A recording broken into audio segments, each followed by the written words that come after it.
Everyone and welcome back to my YouTube channel Being Pharmacist.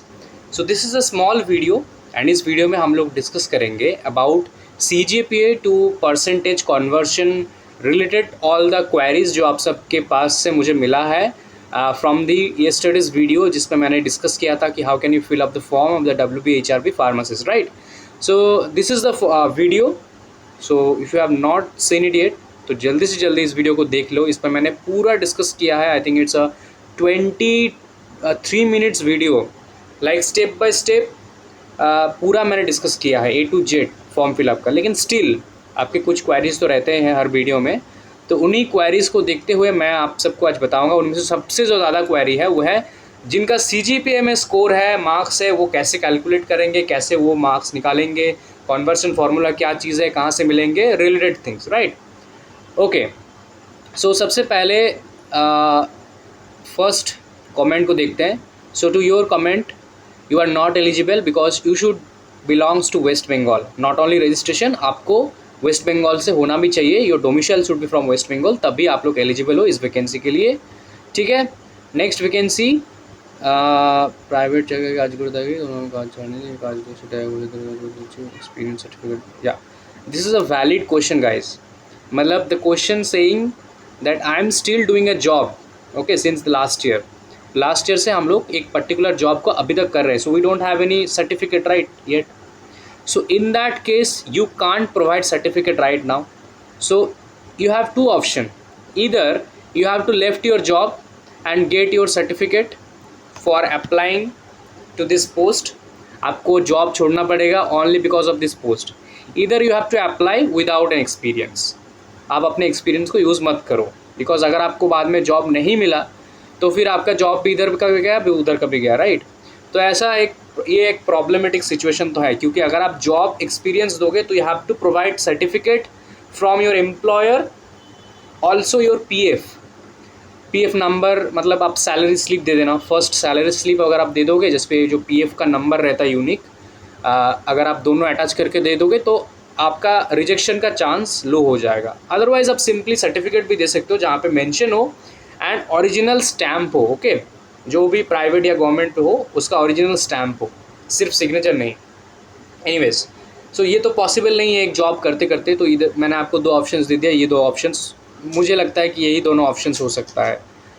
All right, क्योंकि आपका employer तो ऐसे ही आपको सर्टिफिकेट नहीं दे देगा बिना जॉब छोड़े, है ना. Anyways, A category pharmacist under West Bengal ওটা বুঝতে পারছি, এটা ভালো করে বলো. Okay, A category pharmacist is nothing. So আমরা we normally do D farm or B farm or farm D, right, after 12. So after completing our diploma or bachelor's we apply for pharmacist registration in West Bengal Pharmacy Council. So the registration we got, जो registration हम लोग को मिलता है, that is A category registration and we are A category pharmacist, okay. There are some other category pharmacists also. Those actually don't go for the D farm or B farm courses. There are some another different courses, okay, for B category, C category. This is not for us. So generally A category pharmacist means us, nothing else. OTP problem, मैंने बहुत students से सुना कि OTP का problem issue हो रहा है. So nothing to do in this. OTP अगर नहीं आ रहा है that means something is problematic with your email और सर्वर. टेक्निकल इशू हो सकता है, कभी कभी ईमेल नहीं आता है. क्योंकि मैंने जब रजिस्ट्रेशन किया मेरे मोबाइल पे कुछ मैसेज नहीं आया, लेकिन बहुत सारे स्टूडेंट्स का आया है. लेकिन जैसे मैंने मेल पे OTP आ चुका था instantly. So even after registering also मुझे अभी तक कोई मैसेज नहीं मिला है. एनीवेज, सो ये तो कुछ किया नहीं जा सकता. थोड़ा वेट कर लो, है ना. हो सकता है टेक्निकल इश्यूज़ हो. एक बार लैपटॉप से ट्राई करके देख लेना, एक बार सर्वर चेंज करके देख लेना. ऐसा कुछ काम आप लोग कर सकते हो. ओके, नेक्स्ट बात करते हैं. Non local candidates will apply for this post. Non local means if you are from waste Bengal then you are eligible simply, अगर आपके पास रजिस्ट्रेशन है तो. अटैचमेंट के बारे में बताना वाला. अटैचमेंट कौन सा, मतलब अटैचमेंट मतलब you have to provide certificates. ठीक है, मैं उसके बारे में आपको बात बताता हूँ, ठीक है. मार्कशीट CGPA आ जाए या I am coming to this problem. इस डाउट पे आते हैं. वेस्ट बंगाल से रजिस्ट्रेशन नहीं किया है then you are not eligible. Hyderabad থেকে B Pharm complete but WB registration হয়ে গেছে, আমি কি অ্যাপ্লাই করতে পারবো? Yes, if you have completed your B Farm or D Farm from anywhere in India, you are eligible, but your registration should be from the West Bengal Pharmacy Council. Okay, CGPA system marks বলছি registration apply করছি কিন্তু এখনো পাইনি, কীভাবে apply করতে পারবো? So if you are pass out of 2024 and you didn't apply for registration yet, अगर तुम लोगों ने रजिस्ट्रेशन के लिए अभी तक अप्लाई नहीं किए हो then you are not eligible for this post simply, क्योंकि विद इन 1 मंथ तो रजिस्ट्रेशन मिलने से रहा, मिनिमम तो 2 मंथ्स आपको लगेंगे ही अगर सब कुछ स्मूथली हो भी जाए। किसी किसी का तो 3 मंथ्स 4 मंथ्स 6 मंथ्स भी लग जाते हैं अगर कोई फॉल्ट हुआ तो। सो आई एम ऑन इट, मैं एक वीडियो बना रहा हूँ for my this channel and the Bengali channel also. So how to make registration, how to apply for registration, what are the steps to be followed, what are the documents needed, a fully covered video वो कल या परसों तक आ जाएगा। हिंदी वाला इस पर upload होगा और बंगाली वाला जो न्यू चैनल मैंने बंगाली पे बनाया है उस पर अपलोड हो जाएगा। सो आप दोनों को जिसमें चाहो दे सकते हो कंफर्टेबल। इसमें जो अपलोड करूँगा वो फुल एक ही वीडियो होगा और बंगाली वाला में मैं अलग अलग करके 2-3 वीडियो बनाऊँगा या फिर 2 बनाऊँगा कि कैसे कैसे क्या होता है। ठीक है, OBC category A tribe community আছে সেগুলো বি আন্ডারে করেছি, আর OBC category B, yeah that's a problem, I have also seen it. Nothing to do now, just wait, maybe they are on it. This is West Bengal तो थोड़ा बहुत problem तो होगा ही, सो थोड़ा वेट कर जाओ ताकि ये ठीक हो जाए। हम लोग एक ग्रेवियंस क्रिएट कर सकते हो। By the way I have B pharm D pharm both, but I have registration only D pharm. This is a problem, like if you have D pharm and B pharm both, but आपने अपने जो B farm का registration है वो upgradation नहीं करवाया है। Similarly किसी का एम फार्म है लेकिन उसने अपग्रेडेशन नहीं किया है। सो आपके पास डिग्री है लेकिन आपने नहीं किया है, तो इन दैट केस मैं आपको बोल सकता हूँ अगर आपका ये सीन है बी फार्म एम फार्म वाला, तो बी फार्म को आप लोग एसेंशियल क्वालिफिकेशन में भरो, रजिस्ट्रेशन बी फार्म वाला दे दो, क्योंकि रजिस्ट्रेशन नंबर तो आपका सेम ही है। आप डी फार्म करो, बी फार्म करो, एम फार्म करो, वो चेंज नहीं होगा, बस क्वालिफिकेशन ऐड हो जाएगा। सो ये आपका कुछ प्रॉब्लम नहीं है, आप लोग अपना रजिस्ट्रेशन दे दो, क्योंकि D pharm B pharm M pharm सबका एक ही रजिस्ट्रेशन होता है, बस रजिस्ट्रेशन पे लिखा होता है कि बी फार्म आपने भी किया है। और सो मैं आपको सजेस्ट करूँगा कि आप लोग बी फार्म के हिसाब से रजिस्ट्रेशन कर दो, ओके, एसेंशियल पे, और डी फार्म वाला दे देना। और इन द मीन टाइम जो आपको मिल रहा है टाइम, इस पर अपग्रेडेशन करा लो एक दिन जाके, ठीक है। अपग्रेडेशन प्रोसेस सिंपल है काफ़ी, वो भी अगर आपको वीडियो चाहिए तो मुझे कमेंट कर देना। लैटरल एंट्री में क्या करना पड़ेगा? लैटरल एंट्री के केस में क्या करोगे, सबसे पहले डी फार्म के 2 साल के मार्कशीट्स, ओके। तो लैटरल एंट्री अगर है तो सिंपली आप एसेंशियल क्वालिफिकेशन में बी फार्म ही ऐड करना, क्योंकि आपको ज़्यादा मार्क्स मिलेंगे। आपने बी फार्म भी किया है ना, तो बी फार्म को ही ऐड करना, वहाँ पे डी फार्म को छोड़ दो, ओके। और जब आप लोग मार्क्स दोगे तो डी फार्म का 2 साल का प्लस यहाँ पे आपका कितना 6 सेमेस्टर्स सभी को दे देना, ओके, सभी को दे देना, यहाँ पे अटैच कर देना, क्योंकि नहीं तो आपका फर्स्ट ईयर का वहाँ पे तो सर्टिफिकेट आई होप नहीं होगा। Edit option I don't know, edit option देंगे कि नहीं, नो आइडिया, फिलहाल तो मुझे आइडिया नहीं है। डिप्लोमा इन फार्मेसी में 2 मार्कशीट है, कौन सा वाला का नंबर दूँ और परसेंटेज निकालो, दोनों का ही मिक्स करके ऐड करके फर्स्ट ईयर के टोटल जितने सब्जेक्ट्स थे उनमें कितने टोटल मार्क्स थे वो आपका टोटल मार्क्स होगा। सेकेंड ईयर के सिमिलर, देन ये दोनों को ऐड करके जो होगा वो आपका पूरा टोटल मार्क्स है। और सिमिलरली उनमें से आपको कितने मिले उन दोनों को ऐड करो, फिर आपका निकल के आ जाएगा percentage, right. My B pharm marksheet contain CGPA, how can I calculate, मैं आपको ये बताऊँगा, यही लास्ट में बताऊँगा सबसे पहले। For HS marks calculation, can I consider any 3 subject? Yeah, you have to consider any 3 subject. You have to put 300 in total marks. और जिन तीनों में आपको ज़्यादा मार्क्स मिले, मतलब फिजिक्स केमिस्ट्री तो कंपलसरी है, मैथ और बायोलॉजी में से जिस पे आपको ज़्यादा नंबर मिले उसको ऐड कर दो सिंपली, ओके। जो आपका 4th सब्जेक्ट हो गया था 12th में उसको छोड़ दो मैथ और बायो में, ठीक है। ऑल राइट, उड़ीसा के स्टूडेंट्स अप्लाई कर सकते हैं, ओके। एनीवेज, सो अभी मैं आता हूँ आपके मेन 2 क्वेरीज, जो कि है CGPA टू परसेंटेज कन्वर्सन कैसे करेंगे, कहाँ से करेंगे। सबसे पहला आपका डाउट, ठीक है, सबसे पहला डाउट आपका कि जिनका CGPA में मार्क्स है वो परसेंटेज में कैसे निकालेंगे। तो यहाँ पे आपको दो चीज़ चाहिए। पहला आपका marksheets bye the way, and second percentage conversion certificate. ये क्या चीज़ है, अगर आपको पता नहीं तो मैं बता दूं, एंड कहाँ से मिलेगा ये भी मुझे क्वेरीज थी, ये भी बता देता हूँ। परसेंटेज कन्वर्शन सर्टिफिकेट एक ऐसे सर्टिफिकेट होते हैं जहाँ पे बेसिकली एक फार्मूला लिखा रहता है, जिस फार्मूले को यूज़ करके आप अपने CGPA को परसेंटेज में कन्वर्ट कर सकते हो। ये उन्हीं कॉलेज देते हैं या फिर उन्हीं यूनिवर्सिटीज़ प्रोवाइड करते हैं या फिर बोर्ड जो CGPA में मार्क्स देते हैं, परसेंटेज में नहीं देते हैं। अगर आपका कॉलेज परसेंटेज यूज़ करते हैं, जैसे B.Pharm के केस में ये प्रॉब्लमेटिक नहीं होते हैं, स्पेशली अगर वेस्ट बंगाल की बात करें, तो आप लोगों के मार्कशीट में सिंपली क्या होगा, स्कोर है ना। तो ऑब्टेन स्कोर्स को निकालो, दोनों साल के प्लस करो, फर्स्ट एंड सेकेंड, वो है आपका ऑब्टेन टोटल मार्क्स।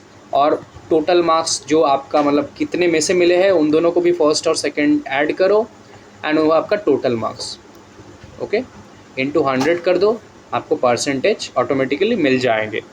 ओके, ये तो हो गया। और ये तो परसेंटेज जिनका है, लेकिन कुछ स्टूडेंट्स का क्या है ना, SGPA या फिर CGPA में मार्क्स दिया जाता है। SGPA यूज़ होता है एक पर्टिकुलर सेमेस्टर के लिए, राइट, और सभी ग्रेड सेमेस्टर्स को निकाल के लास्ट में आपको मिलता है एक CGPA। Okay, I know that.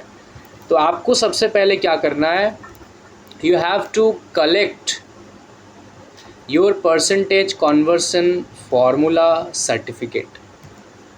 ये आपको सबसे पहले कलेक्ट करना पड़ेगा। कहाँ से करोगे, सबसे पहले अगर आपका कॉलेज काफ़ी फेमस है तो हो सकता है आपको गूगल से मिल जाए, क्योंकि अगर आप सिंपली, मैं आपको दिखाता हूँ, मान लो कि आप यहाँ पे सर्च कर रहे हो, ओके, मैं आपको गूगल पे ले चलता हूँ। सो यहाँ पे देखो, मैं सिंपली लिखता हूँ कि परसेंटेज कन्वर्शन सर्टिफिकेट, तो देखो कि काफ़ी सारे कॉलेजेस हैं जो डायरेक्ट प्रोवाइड करते हैं। देखो यहाँ पे MAKAUT waste Bengal, okay, then देखो कि नीचे थोड़ा चलते हैं, नरुला इंस्टीट्यूट ऑफ टेक्नोलॉजी, और भी हम लोग मोर रिजल्ट्स पे क्लिक करेंगे तो देखो काफ़ी सारे यूनिवर्सिटीज़ एंड कॉलेजेस हैं। ये सारे फ़ोटोज़ हैं जिनका ऑलरेडी गूगल पे ही प्रेजेंट है। ओके, जैसे देखो मैकआउट की तरफ से एक पोस्ट है, परसेंटेज कन्वर्सन सर्टिफिकेट। तो अगर आपका मैकआउट के अंडर कॉलेज है तो आप सिंपली इसको इस्तेमाल कर सकते हो। देखो GITAM university, Saint George, different colleges हैं एक्चुअली, KIIT, एंड मतलब जैसे मैं बात कर रहा था, फेमस कॉलेजेस जो होते हैं ना वो ऑलरेडी उनके आपको गूगल पे मिल जाएंगे, ठीक है। लेकिन कुछ कॉलेजेस है जिनका नहीं होगा। इन दैट केस आप लोग क्या करोगे, तो मैं आपको कुछ चीज़ बता दूं। आप लोग सिंपली अपने कॉलेज के जो CR है उनसे बात करो, क्योंकि CR आपके तरफ से या फिर आप सबके तरफ से जो स्टूडेंट कोऑर्डिनेटर है या फिर स्टूडेंट डीन है या फिर एकेडमिक HOD डीन जो है, उनसे बात करके आपको प्रोवाइड करा देंगे। या तो आपको PDF फॉर्मेट मिल जाएंगे, अगर अवेलेबल है तो PDF आपको शेयर कर दिए जाएंगे। अगर नहीं है तो आप अपने कॉलेज जाओ, उनके पास रहता है एक सर्टिफिकेट, उसको आप लोग ज़ेरॉक्स कर लो और घर लेके चले जाओ, क्योंकि आपको ये सर्टिफिकेट का PDF देना पड़ेगा। जैसे आप लोग मार्कशीट को अपलोड कर रहे हो ना, CGPA वाला मार्कशीट को, अगर आप B.Pharm स्टूडेंट हो तो आपको फर्स्ट से लेकर 8 सेमेस्टर का सारा marksheets plus passing certificate plus percentage conversion certificate, ये 3, मतलब एक्चुअली 3 नहीं, 8 + 9 + 10, ये 10 पेजेस को आपको एक ही PDF में डालना है 2 MB के अंडर, एंड आपको कर देना है upload for B.Pharm as well as for M.Pharm। अगर CGPA है तो सेम, अगर नहीं है तो सिंपली आप 1 to 8 सेम डालना और पासिंग सर्टिफिकेट डालना अगर आपका परसेंटेज में है तो, ठीक है। इन केस ऑफ D.Pharm आपका 2 ही मार्कशीट होगा 2 साल का, इन केस ऑफ B.Pharm आपका 8, और इन केस ऑफ M.Pharm आपका 4 मार्कशीट्स होगा, राइट, बाकी सेम ही है। तो आई होप आप लोग समझ चुके हो कि क्या क्या आपको देना पड़ेगा डॉक्यूमेंट वाले सेक्शन पे अटैचमेंट का एक कमेंट मिला था, दैट इज़ वाई मैंने बता दिया, ठीक है। और जो एक्सपीरियंस है उस पर आपको पीएफ सर्टिफिकेट या फिर फर्स्ट सैलरी जो स्लिप मिलते हैं वो दे देना, और आपका एक्सपीरियंस सर्टिफिकेट, ठीक है, इंक्लूडिंग द पर्टिकुलर सील और स्टैम्प इंक्लूडिंग सिग्नेचर ओरिजिनल। तो ये सब हो गया तो डॉक्यूमेंट्स। अब जैसे मैं बात कर रहा था तो आपको मिल गया अभी percentage to CGPA to percentage formula. मेरे पास एक दो फार्मूला है, मैं आपको दिखाता हूँ। जैसे देखो, दिस इज़ द फार्मूला जो कि हल्दिया इंस्टीट्यूट ऑफ टेक्नोलॉजी का है, हल्दिया इंस्टीट्यूट ऑफ टेक्नोलॉजी का, ठीक है। सिमिलरली आपको ऐसे ही टाइप का एक मिलेंगे अपने कॉलेज पे, डायरेक्टली कॉलेज जाके बात करो, क्योंकि अगर आपके जो नॉर्मली देखो क्या होता है कि CGPA परसेंटेज फार्मूला बहुत सारे मार्कशीट के बैकग्राउंड में भी कुछ फार्मूलाज रहते हैं, लेकिन अगर ये वाला पार्ट नहीं लिखा है तो वो एक्सेप्टेबल नहीं होगा। आपके कॉलेज के पास ऐसा ही एक सर्टिफिकेट होगा जो आपको कलेक्ट करना है, ठीक है। भले ही ये मैकआउट के अंडर हो, फिर भी अपने कॉलेज का एक अलग से होता है, तो बेटर होगा कि आप इसको कलेक्ट करो। तो देखो, B.Pharm pass out students of academic dash dash में calculate their equivalent percentage of marks from average CGPA equivalent percentage of marks. तो देखो, percentage is equals to CGPA जो निकला है -0.75 इंटू 10, क्योंकि आपका 10 पॉइंटर स्केल है ना। तो 10 मतलब ये 100, एक्चुअली आपको समझ लेना है, 10 पॉइंटर मतलब 100%, ओके। किसी किसी कॉलेज का 11 पॉइंटर भी होता है, किसी किसी का 9 पॉइंटर भी होता है, बट वेस्ट बंगाल में जनरली 10 ही होते हैं। तो आपको क्या करना है, इन केस ऑफ मान लो कि आपको मिला है मतलब परसेंटेज अगर आपको निकालना है तो परसेंटेज इक्वल्स टू, आपको मान लो CGPA मिला है 9, तो आप लोग 9 करना -0.75 इंटू 10, जो निकल के आ रहा है वही आपका परसेंटेज है, जो आपको पूरे 8 सेमेस्टर मिलाकर आपको CGPA मिला है। सिमिलरली मैं एक और एग्जांपल आपको देता हूँ पर्टिकुलरली, ओके, पर्टिकुलरली एक और आपको देता हूँ मैं अभी, सॉरी, हाँ, ये वाला from the Techno India University. देखो, टेक्नो इंडिया यूनिवर्सिटी का है ये, ऐसा एक रहेगा, to whom it may concern. This is to certify that the 7-point grading system of the basis of 10 is being followed in Techno India University, which may be measured as per the following scale. See, इनका थोड़ा और अलग है, CGPA -0.75 by 10 into 100, मतलब simply CGPA -0.75 into 10 is equals to your percentage of marks. So यहाँ पे percentage अब निकालने के लिए आपको मतलब 9 पॉइंट मिला है, तो 9 - 0.75, तो बात तो सेम ही हो गया एक्चुअली, इंटू 10, राइट। तो जो भी हो रहा है this is your percentage, okay. ये फॉर्मूला वाला सर्टिफिकेट आपको प्रोवाइड करना पड़ेगा, अटैच करना पड़ेगा। अब मैं आपको बताऊंगा कि आपको कैसे आप लोग कैलकुलेट करोगे, ठीक है। तो बहुत सिंपल एक एग्जांपल लेकर मैं आपको बताता हूँ, ओके। क्योंकि आपके पास 8 मार्कशीट्स है टोटल, राइट। 8 मार्कशीट्स, इतने सारे अलग अलग सब्जेक्ट, मतलब फर्स्ट सेमेस्टर में इतने सब्जेक्ट, सेकंड सेमेस्टर में इतने सब्जेक्ट, कैसे आप लोग टोटल मार्क्स और ऑब्टेंड मार्क्स को निकालोगे? क्योंकि अगर निकालने जाओगे तो हो सकता है वो CGPA ना आए, दैट इज़ ट्रू। CGPA के साथ मार्क्स का इतना डायरेक्टली मतलब कनेक्शन नहीं होता है, रिलेटिव हो सकता है, लेकिन डायरेक्टली वही निकल के आएगा ऐसा बात नहीं है। अगर आप लोग सारे मार्क्स को कैलकुलेट करोगे ना, अगर आप लोग अपने पूरे 8 सेमेस्टर के जितने आपको टोटल मिले हैं उनको कलेक्ट करोगे और टोटल को कलेक्ट करोगे, फिर परसेंटेज निकालोगे, तो देखोगे वो आपके CGPA टू परसेंटेज से मैच नहीं हो रहा है। ये होना ही है, क्योंकि CGPA का ग्रेडिंग सिस्टम अलग होता है, परसेंटेज का अलग होता है, और ये जॉब देने वाले को भी पता है। दैट इज़ वाई हम लोग एज अ प्रूफ दे रहे सर्टिफिकेट। तो आपको करना क्या है एक्चुअली, सबसे पहले आपके पास फॉर्मूला है मान लो कि CGPA -0.75 into 10 is your percentage, right. ये आपका पहला चीज़। दूसरा चीज़, कैलकुलेट ऑल दी पॉसिबल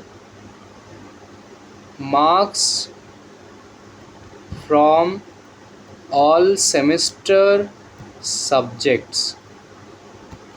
इसका क्या मतलब है, कैलकुलेट करो, सारे मार्कशीट्स को अपने पास रखो, फिर सारे सब्जेक्ट, क्योंकि आपका स्केल तो 10 ही है, तो भले ही आपको आपका मार्क्स नहीं पता है, लेकिन आप टोटल मार्क्स तो निकाल ही सकते हो ना। तो आपको क्या करना है, सारे सेमिस्टर्स में जितने सब्जेक्ट्स थे, मतलब फर्स्ट सेमिस्टर में मान लो 4 थ्योरी थे, 4 प्रैक्टिकल थे, तो कितने हो गए टोटल, 10 पॉइंटर है, तो इधर 400 उधर 400, तो 800 नंबर हो गया टोटल। सेकेंड सेमिस्टर में 800, ठीक है, सेकेंड सेमिस्टर में 800, सो 800 थर्ड सेमिस्टर में कितना, कलेक्ट करो कि कितने सब्जेक्ट्स थे, 3 3 6 600, मैं ऐसे एग्जांपल दे रहा हूँ। फोर्थ सेमेस्टर में कितना, 7 हो गए, तो 700, फिर से 700, तो 1 2 3 4 5, 1 2 3 4 5, फिफ्थ सेमेस्टर हो गया, और सिक्स पे भी 700, 7 8 सेमेस्टर आपका हो गया 400 करके, 400 और 400। ये टोटल मार्क्स है। कैसे निकाला, जितने सारे सब्जेक्ट्स हैं उनको 100 करके लो ना, क्योंकि 10 पॉइंटर स्केल ही तो है। ओके, अब कैलकुलेशन की बारी है। अब मैं इनको कैलकुलेट करूँगा, ठीक है, मैं आपको लाइव दिखा रहा हूँ और कुछ नहीं। तो मैंने कर लिया यहाँ पे 800 प्लस फिर से 800 प्लस फिर से 600 plus 700, then again 700, okay again 700, then again 700, then हो गया 800। मैं इसको टोटल कर रहा हूँ, तो देखो मेरा टोटल मार्क्स निकल के आया 5100। ये टोटल मार्क्स, तो इसको टोटल मार्क्स वाले सेक्शन पे बैठा दो, ठीक है। और आपके पास परसेंटेज कन्वर्शन फार्मूला तो ऑलरेडी है, राइट, बात को समझ लो। तो आपको आपका टोटल मार्क्स हो गया 5100, इसको टोटल मार्क्स की जगह पुट करो। और आपको पता है कि आपको CGPA मिला है 9 आपको CGPA मिला, आपको पता है। तो इस 9 से आप लोग परसेंटेज निकालो, कितना हो रहा है परसेंटेज, 9 माइनस 0.75 इंटू 10। ये मैं इस फार्मूले के लिए बात कर रहा हूँ, ठीक है। अगर आपका फार्मूला दूसरा है तो उस फार्मूले को पुट करो, ठीक है। सो यहाँ पे 9 माइनस 0.75, तो मतलब हो गया 82.5। ये परसेंटेज मुझे मिला है।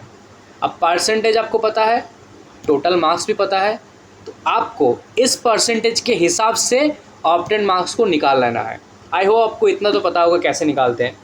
तो आप लोगों को सिंपल क्या करना है, obtain marks by total marks into 100, that is the percentage, right. तो अभी मैं आपको दिखाऊंगा कि आपको क्या करना है। तो आप लोग क्या करोगे, आपको टोटल मार्क्स पता है 5100, राइट, इंटू 100 कर दो, एक दोनों को कट कर दो, ओके। ये आपका परसेंटेज, तो ये आपका ऑब्टेन मार्क्स। तो obtain marks is equals to your percentage, जो मुझे मिला था, कितना मिला था, परसेंटेज मिला था, सॉरी मैं भूल गया, ओके, 9 माइनस 0.75 इंटू 10, या 82.5 इंटू कितना हो रहा है, 51। तो इंटू 51 में करता हूँ अभी, 51। तो देखो मार्क्स मिला है मुझे 4207.5 आ रहा है, क्योंकि मैंने तो ऐसे ही ले लिया था ना कैलकुलेशन के लिए। तो 4200 एंड कितना आ रहा है, 7, ओके। तो टोटल मार्क्स 5100 पुट करो और ऑब्टेन की जगह ये पुट कर दो, ऑटोमेटिकली देखोगे आपका ये परसेंटेज आ गया। आपको कैलकुलेशन करने की ज़रूरत नहीं है, आपको कोई फॉल्ट भी नहीं होगा, सब कुछ ठीक होगा और आपका एक्सेप्ट भी हो जाएगा। सो this is the way you can calculate your percentage from your CGPA। क्योंकि डायरेक्ट कैलकुलेशन करोगे, जैसे मैंने कहा, ये टोटली इररिलेवेंट है, मतलब CGPA और परसेंटेज कैलकुलेशन सेम नहीं हो सकता, ओके। थोड़ा इधर उधर तो हो ही जाता है, लेकिन इस प्रोसेस से आप लोग जो मैक्सिमम क्लोज है उसको निकाल सकते हो। I hope it's clear now guys. Thank you so much for watching the video. और जैसे मैंने कहा कैसे आपको मिलेगा CGPA परसेंटेज, एंड बहुत टाइम हो गया इस वीडियो को, तो अभी एंड करते हैं। 24 मिनट ऑलरेडी हो चुका है। Thank you so much. I hope कोई क्वेरी नहीं होगा। जिनका भी कोई प्रॉब्लम आ रहा है थोड़ा वेट कर जाओ, ठीक हो जाएगा, ठीक है। Thank you so much.